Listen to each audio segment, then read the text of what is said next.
Pour illustrer les mérites du bel agir envers les autres, et principalement le fait de dissimuler les péchés, je vais vous raconter l'histoire d'un imam qui était responsable d'une mosquée à Dimashq. Cette histoire elle est ancienne. C'était même le mufti al-Am, et il nous explique qu'un jour il a fait un rêve. Et dans ce rêve-là, il a vu le prophète sallallahu alayhi wa sallam. Excusez-moi, vu le temps, je vais dire qu'en français cette histoire. Il a vu en rêve le prophète sallallahu alayhi wa sallam, et le prophète sallallahu alayhi wa sallam lui a dit: informe ton voisin qu'il sera un de mes rapprochés au paradis. Lorsqu'il s'est réveillé, cet imam, il a été un peu surpris.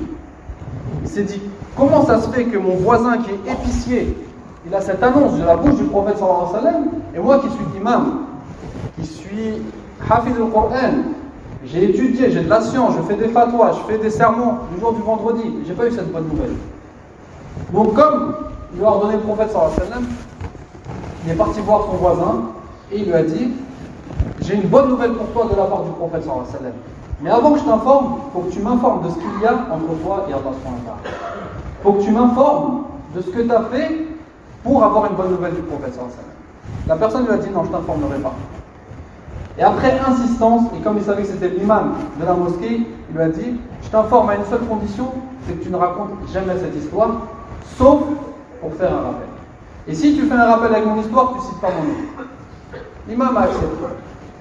Il lui a dit: lorsque je me suis marié, tout s'est bien passé, jusqu'à arriver au 5e mois de mariage. Lorsque je suis arrivé au 5e mois de mariage, ma femme m'a annoncé qu'elle était enceinte. Il n'y avait aucun signe de grossesse, mais qu'elle était enceinte du 9e mois. Donc, qu'elle allait accoucher sous peu, et qu'elle était enceinte d'un autre homme avant le mariage. Cet homme-là avait deux solutions: soit la divorcer et la dénoncer. Il avait l'islam avec lui, le pays avec lui, les lois avec lui, il était dans son droit. Soit de la cacher et de la préserver.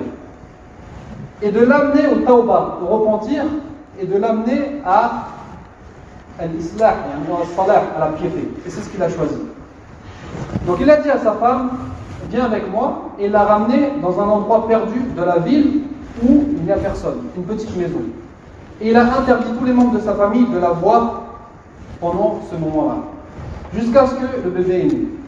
Lorsque ce bébé est né, il l'a pris, il l'a mis dans son berceau, et il est parti comme à son habitude faire salat al-subh à la mosquée. Il a attendu que tous les gens rentrent dans la mosquée. Il est rentré le dernier et il a posé le berceau devant la porte de la mosquée.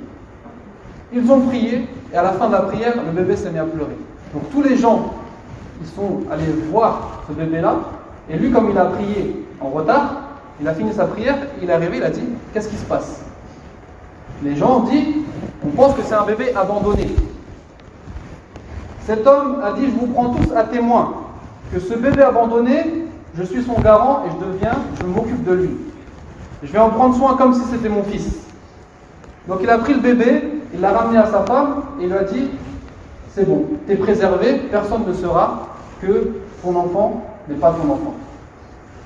Donc, au lieu de divulguer les péchés d'une personne, il l'a préservé, et le prophète sallallahu alayhi wa sallam lui a donné comme récompense le paradis, en préservant une personne et en dissimulant ses péchés.